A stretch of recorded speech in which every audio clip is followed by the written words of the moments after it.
Hey everyone, welcome back to my channel. My name is Cece. Today's video is an update video on my Outlander read-along. I am finished, Written in My Heart's Own Blood, and getting very excited for the release of Bees. So lots to chat with you about.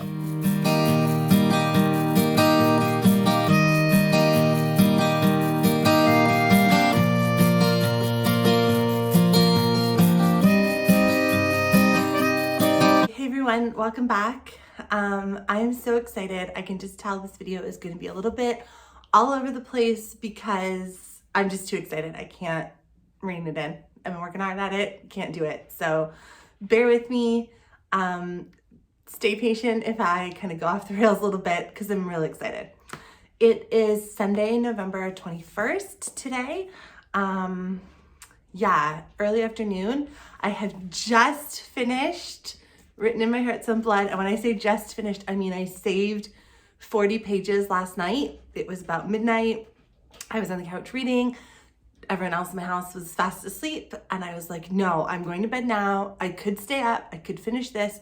I'm not going to. I want to read tomorrow because there's no new Outlander for 3 whole days. Basically today, tomorrow, Tuesday I work and I have meetings after school. So I was like, no, I'm saving the last 40 pages for today. I just finished them, did some laundry, got, my notes ready, and here I am ready to talk about it. So if you're keeping track of time, I'm gonna post this tomorrow night after school. So it will be up tomorrow night, probably, 4 or 5 o'clock. And then Bees comes out the next day. Go Tell the Bees That I'm Gone comes out on Tuesday. So I'm really excited. I feel like so nerdy even talking about like how excited I am. Like I can't play it cool. I have no ability to play it cool. So I'm just really pumped. I'm really excited. I was scrolling through, and someone kind of said, it feels like when we were kids and the new Harry Potter was coming out. And I totally agree with that. It does feel that way. Although when I was a kid and the new Harry Potter book was coming out, I was too shy to really let people know like how excited I was. And now that I'm in my 30s, I'm over that and I'm just so freaking excited and I don't care. So no, I'm totally embracing it. Yes, so Bees comes out on Tuesday, which means that I'm not reading. I'm done. I'm done the book. I'm going to talk about it today, of course. There won't be anything to read tomorrow. Normally on a Monday morning, I'm getting ready to go for work and I'm like, okay, where am I in Outlander? I got to find my spot in the audiobook. That won't happen tomorrow and that won't happen on Tuesday. I figured out I could get Bees in the audio version on Tuesday and I could start listening to it Tuesday on my way to work. But reading a book for the first time and rereading a book are totally different experiences. And I really want to enjoy Go Tell the Bees That I'm Gone. I don't want to blast through it. So I'm not going to do that. I think I'm going to save reading Go Tell the Bees That I'm Gone for after work, early in the morning, reading at lunch. But yeah, I think I'm going to savor reading it. I have not read this book before, obviously, so I want to take my time and enjoy. So yeah, I'm really looking forward to that. Before that can happen, let's talk about Written in My Heart's Own Blood. I really do love this book. I really, really do love this book. The last bit, I don't know how other readers feel. Obviously, I'm only speaking for myself. This could end the series for me, this book. I would be happy with this kind of ending. I'm a person who likes ambiguity because it leaves me free to imagine, right? So I love the ending of this book particularly. I like that it ends on kind of this questioning note where we know what's happened. We know, spoilers, there's a million spoilers. We know Brianna, Roger, Jemmy, and Mandy are back on the ridge. They've come home, but it's not confirmed. It's not really confirmed. So you're left free as the reader to really fill in the gaps of your own imagination. And that's all I've been doing since the last time I read this book a couple of years ago, right? It's just kind of thinking, well, how would that go if they're really back? All my favorites in one place. How would they find returning? How would the kids find it, having lived in the, early 80s for so long? So yeah, this could end the series for me. It's obviously not. Bees is coming. It's coming very quickly now. But I love this book. I truly love this book. It could stand alone for me. I really, really enjoy it. So there's a couple of major plot points I want to talk about. I think I have 7 or 8 things that I'll kind of work my way through. Some highs, some lows. Oh, this book is emotional. Yeah, even just saying this book is emotional makes me like emotional. So it really is. So yeah, I'll talk about the highs, the lows. I have 7 or 8 things I want to discuss about this book. And we'll see how that goes. Okay, so positive things first. Positive things. One of my absolute top moments from this book. It really makes the book for me. And I think it just shows Diana Gabaldon as such an incredible author. Like, her writing skill is almost unparalleled to me, in my opinion. But anyway, I love the double Quaker wedding. Oh, the fire just kicked on. I love that so much. Dottie and Denzel get married. Rachel and Ian get married. Rachel and Denzel are Quakers, so they choose to get married kind of in the Quaker style. It's funny, when I first read this book, I ended up doing a ton of side research on Quakers because I found it very interesting. And all that I knew about Quakers before reading this book was that they were kind of one of the first abolitionist groups. So they were one of the first, religious groups living in America who didn't agree with the practice of slavery. And, when slaves were trying to escape, Quakers were often part of that movement, and in some ways leaders of that movement. So I've always thought Quakers are very cool. And then the other thing that I was always kind of interested in is there's this Quaker school in America where all the children of presidents go. Not all of them, obviously, but when someone new is elected president, they obviously have to move to Washington, D.C. They're probably not from Washington, D.C., and their children have to go to a new school, right? I'm a teacher, so I'm always interested in that. Like, how do parents pick schools when you can pick? And obviously, if you're the president of the United States, you can pick your kid's school. You have the money, you have the resources, right? So anyway, the Obama kids, I think, went to a Quaker school, and maybe someone else did too. Maybe Chelsea Clinton. I don't know. I'm always interested. I'm very interesting. I find Quakers very interesting. So I liked that wedding scene a lot. I'm gonna turn that off because it's really hot. I liked that wedding scene a lot. I really enjoyed all the characters kind of coming together in no one's home environment, right? So John Gray and Hal, the Duke, are there. Obviously, Jamie and Claire are there. Jenny is there. Marcy and Fergus are there. Everyone's there, but they're all in kind of this Quaker setting. So none of them totally know how to behave. None of them feel totally at ease. And I really enjoyed that. I also just found like how they get married very cool. I really liked how it was described in the book. And I know Diana Gabaldon does a ton of research, so I'm sure it's, accurate enough. And I just really appreciated, like, they're not married by a ceremony or by a minister or a priest or some, other figure. Like, there's no one else involved. It's just the two of them speaking to each other and kind of going with the spirit of the meeting, how they're feeling and what the, what their inner voice is saying. I just really liked that. I really liked that whole scene. I very much enjoyed the chapter afterward, the kind of wedding nights chapter where we see Rachel and Ian's wedding night, we see Dottie and Denzel's wedding night, and then we see Claire and Jamie celebrating their own marriage as well, even though they've been married for quite some time now, right? So I liked that. That was, to me, a real highlight of this book. Cookie obviously liked it a lot as well. Yeah, that was a major highlight for me. I can barely talk about it, but we have some, as with any book, There are some highs and there are some lows.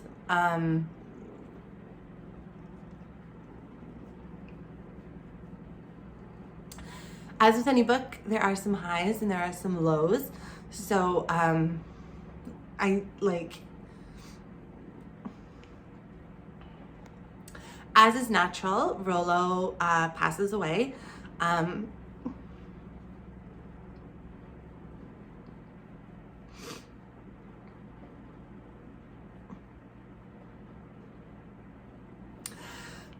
Yeah, I thought Diana handled it really well.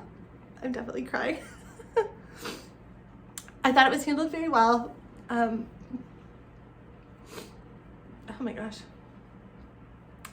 I thought that it was handled very well, Rollo's passing. I'm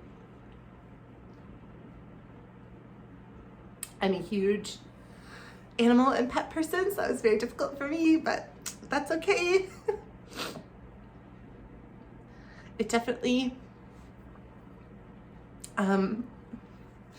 adds to the power of the book, right?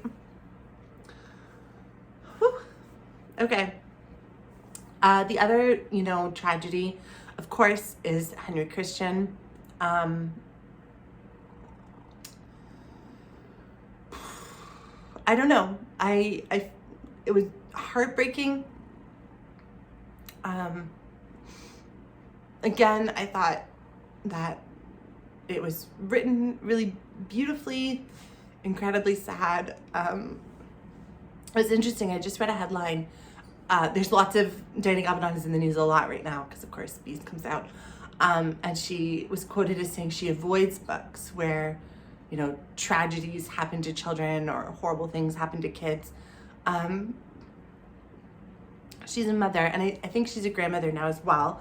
I don't follow her life like super a lot. Like that's not something particularly interesting to me. Like, oh, how much of the author is in this book or whatever. But I think she is a grandma. So yeah, I don't know. I'm interested to see what happens next. Like, if I take it more of like, how did the fire start? Is there kind of a plot against Fergus and Marsley and their family? If I look at it that way, then I'm not quite so emotional about it, which is probably for the best. Both of those losses, very well done. Both really made me emotional. I'm sure others felt the same.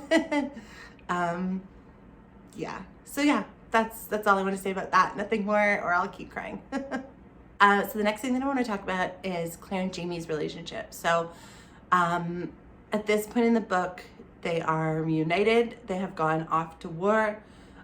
Right in the middle is the middle of their, like, this big battle that they're both a part of. So I filmed my update right while that was happening, but right before Claire got shot. So Claire gets shot. Jamie, helps to save her. He gives up his position in the army instantly. He's done.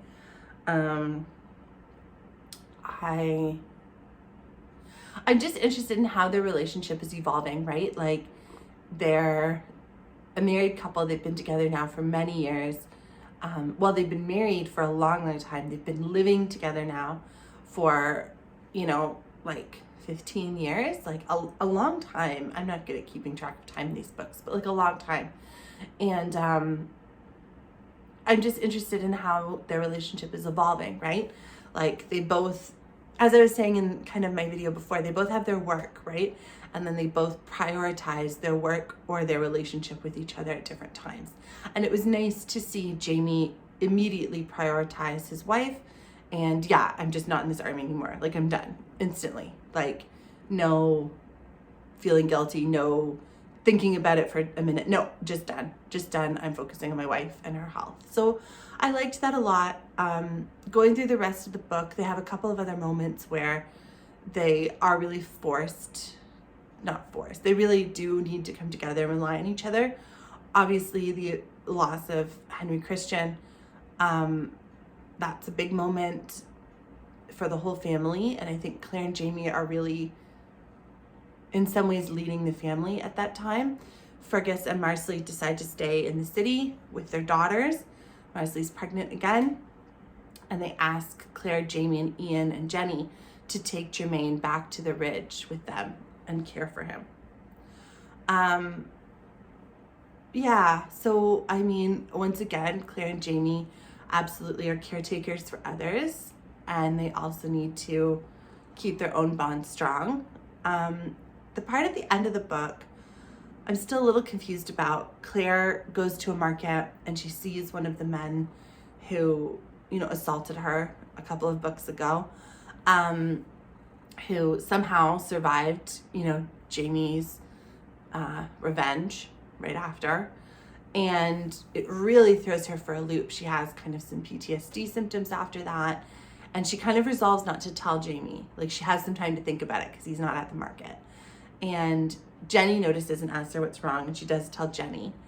And Jamie notices weeks later, something's up with you. What is it? And she says, I really don't want to tell you. Like, I don't want to lie to you. I just don't want to say.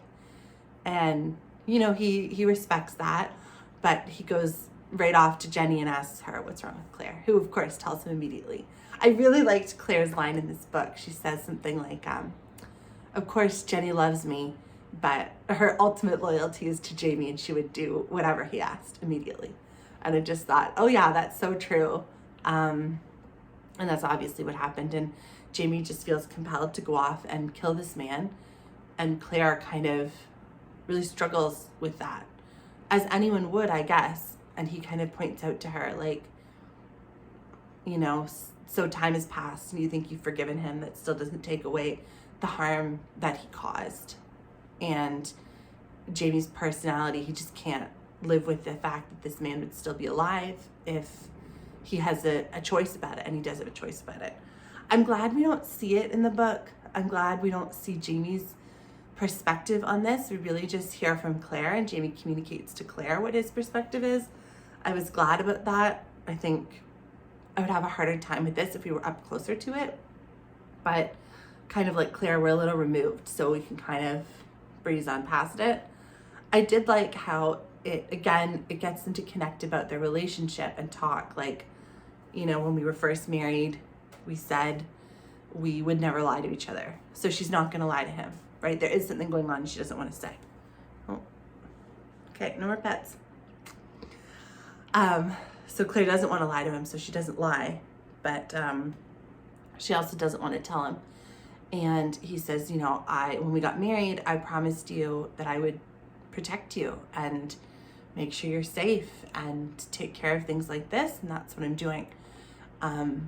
So yeah, I just like seeing, their marriage continue on and how things change, right, with the time of life that they're in and how things are going. And yeah, they're talking about building their next house.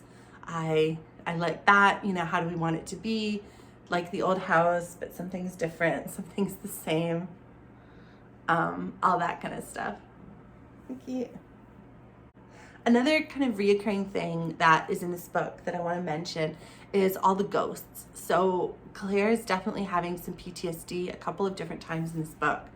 And she talks about kind of the ghosts of Blackjack Randall. The ghost of Frank is still in this book, not as much as previous books, but he's definitely still part of Claire's story. And then the ghost of Malva, especially when they go back to the ridge, right? She's in the garden where Malva died and where she and Malva worked together so often. Yeah, I don't know. We haven't talked about the ghost of Jamie in a long time. I haven't thought about that in a little while. So yeah, ghosts are definitely a big part of the Outlander experience. And I just want to note that. I'm interested in it. And to see kind of where that goes. We also have a new ghost. We have the ghost of Ian the Elder, right? So especially with Jenny being on the ridge, we see a couple of times at the double wedding. Jenny's obviously thinking a lot about Ian. Claire says that she sees Jenny like put her hand out. Oh my God, I'm gonna cry again. No, I'm not gonna cry. Yeah, the ghosts. I just like noting them. I'm interested in them, the times that Claire kind of sees them or thinks that they're a part of her world. the ghost of Ian kind of saves young Ian at one point earlier on. I thought that was very interesting. Jamie kind of calls in for his help, like, I'm worrying about Claire, you know, Ian, like, look after, you know, our boy.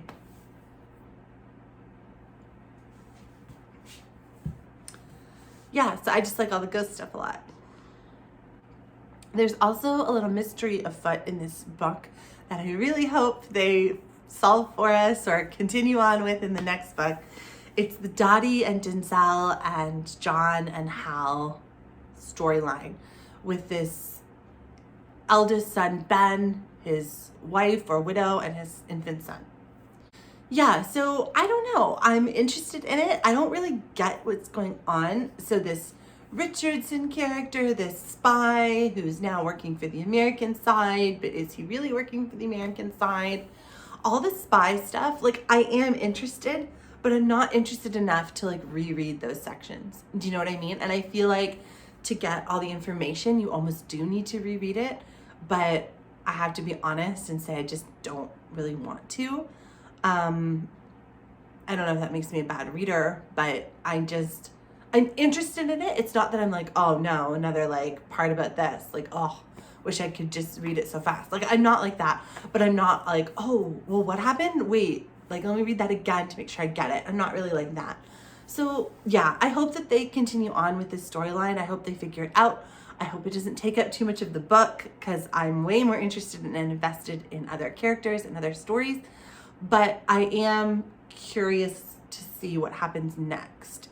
Is Ben alive? Did he run out on his wife, maybe? Or was he captured for some reason? Is there like a political thing going on? And who will stay in America? Like, I was saying this before, now all of our characters are here. And now, finally, at the end of this book, all of our characters are in America at the same time. Will John and Hal and William go back to England? William's on like his own kind of mission and journey. So I don't see him going back soon, but will he go back eventually? I don't know. For them, that's really home. Like, I don't see any of them becoming American patriots. I just don't see it.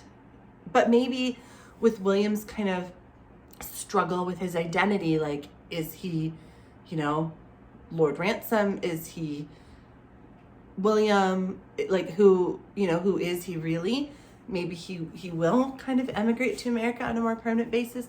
I don't know. I'm curious. I'm curious to see who stays, who goes, and how it all kind of transpires. William, obviously that leads to the William-Jamie dynamic. I really liked how, you know, at the start of this book, William figures it out. His natural father is this Jamie Fraser character, this criminal, this, you know, rebel, this, you know, belligerent person. And now at the end, while William is still struggling with his information, he does go to Jamie for help with the Jane situation, right? He tries, Hal, his Uncle Hal and his Papa John Gray try. It's not working. He would do anything to, you know, save Jane and to help her. He feels responsible for her, and that includes going to Jamie Fraser. So I really liked that situation. It was just tragic that Jane died, but I guess she had to. I guess after having killed Harkness, that horrible man, like, how could she still be a character in the story? The other characters would have a really hard time with that. So I don't know. The whole thing was just tragic. I'm so sorry she died. I'm so sorry for the whole situation. I liked that William and Jamie had this time to connect and have this time to kind of clear the air a little bit on their relationship. William asks Jamie some important questions about, you know, how he was conceived. Jamie declines to answer fully, but does give him some information that I think is fair and warranted for him to know. You know, like, it wasn't, no one was assaulted. You know, your mother was a very brave woman. Like, I liked that. And so I think that we will have more connections with them. I think that they will connect more often in the next books, or at least once or twice more. I hope, I don't know. William is definitely off on his own journey, kind of investigating the Ben stuff, investigating the Richardson stuff, trying to figure that all out. Obviously, Jamie is with his family on the ridge, but he did take in Fanny, Jane's younger sister, at William's ask. So I think they do have a point, they do have a couple points of connection. I hope that they do connect again. It's a big book. Probably they will at some point. I definitely like William a lot better than I did previous book and previous reading of this. I liked him more this time through. So that's kind of nice. It's nice to like a character a little bit more. I definitely understand him a little bit better. So I think that helps too. Okay, I almost didn't even make any notes about this, but I do think it's important to talk about Roger and Brianna. Their adventure is just so fantastical. It's just wild. Roger meets his father. Pretty amazing. I think that will never happen to Roger again, and he must be so grateful for that chance. His father died when he was like an infant or something, so he has no memories of him. So I thought that was really wonderful. Brianna meets her grandfather. Yes, her grandfather, Jamie's father, Brian. And both these encounters are really short. And the other character, the character they're meeting, has no idea truly who they're meeting. So that's kind of interesting, right? Like, one character knows something, another character doesn't. With Brian, it was just heartbreaking. He thinks he sees, you know, his deceased wife and child. But kind of nice, I guess, too. Like, that's a nice thing. I don't know. Kind of weird. Yeah, their whole adventure, really amazing. I thought it was funny. Like, I kind of like the part where Bree's on her own in America trying to figure things out. Jemmy is really showing his maturity. He's trying to take care of his mom, trying to take care of his sister. They finally go to America to connect with Joe Abernathy, which is what I thought they should have done the whole time. Takes her long enough to do it. Finally, they do it. I like that part. I like Joe Abernathy quite a bit. And they finally go back to Scotland, to go back to the past, to try and hook up with Roger. And I just thought this was so strange. So she goes to Scotland, like, kind of overnight, and then she only stays like 24 hours or something before she travels back in time with the kids. She only tells Fiona and Ernie she's coming. They get up to the Stones and Lionel Menzies is waiting for her. Like, how did he know? Why did he know? And then he's defending her from Rob Cameron and his friends who are like coming to hunt them down. I wish we got more information about what it is that Rob Cameron wants. Like, is it all about the gold? Is it all about time travel? Like, what exactly, like, what's going on there? And now I feel like since they're in the past, we won't figure it out. Like, we won't get more information. How does Lionel Menzies know about all of this? Why is he so interested, right? I don't know. I wish we could get more, but I don't love that storyline, so I'm kind of glad that we're done with it. I just wish we had more questions that were answered, but maybe once I start like reading Outlander news again, I will get my answers. I've been avoiding it because I don't want spoilers, but for bees, for the next book, but maybe those questions have been answered, or maybe they will be in the next book, and I just can't see how they will be, but maybe they will be. Roger and Bree will talk more. Maybe they'll have to explain to Claire and Jamie why they had to come, and maybe we'll get our answers, or I'll get my answers. Maybe I'm the only one who cares. I don't know. Okay, last thing about this book that I want to discuss is probably my favorite thing. I don't know. We're back on the ridge.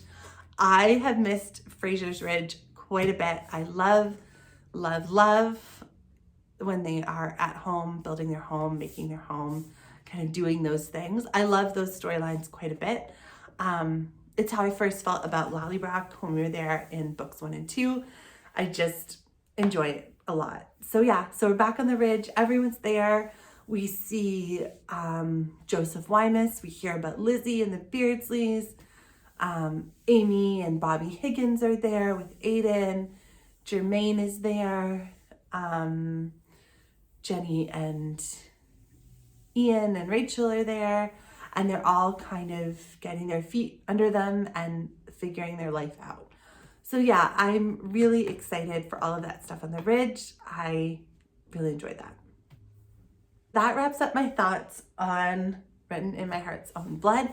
I really do love this book. 10 out of 10 for me, absolutely. No doubt in my mind. It does make me very excited for bees. If you didn't notice in this video, I was even a little bit more emotional than I normally am when I film these videos.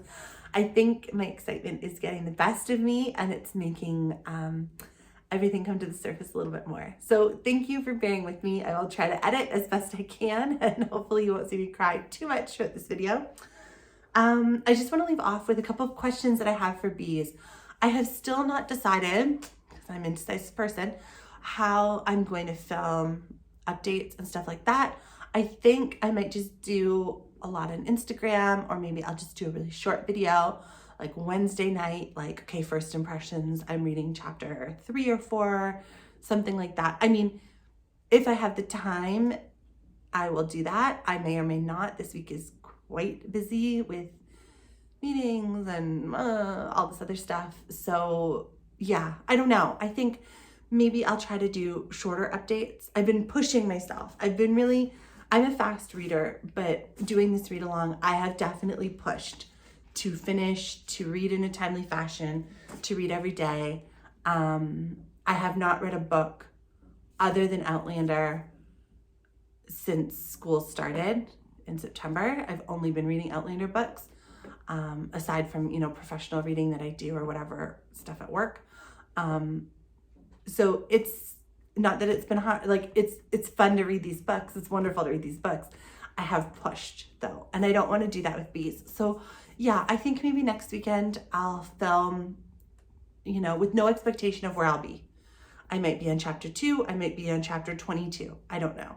I will film and I will post. I might just film a really short one and then post a longer video, not Outlander related. Yeah, so I do have a couple of questions about bees that I really, really want answered. I want to write them, I want to say them now, so don't forget about them. I can see if they are or not. What I like about books, I don't know, what I like about storytelling like this is I have my demands, right? Like, I want this answered, but there's no onus on the author to actually answer those questions. So whether they are or not, I won't be mad. It's just kind of funny. What's really important to me, not always important to the author, which is cool. So number 1, I really want to know the name of Rachel and Ian's baby. So they have this baby boy and they call him Ogilvy or Augie or something. Oglethorpe, Augie, I don't know. And he's like 3 or 4 days old when we end this book, and he's still not named. And I just really want to know what his name is. Is his name going to be Wolf? Is his name going to be Fox? Is his name going to be Rollo too? Like, what's his name? Just tell me. Is it Ian? Like, so creative. Is it Ian again, a third Ian? So yeah, I just want that answered. Everyone online is asking what's in Bree's bag.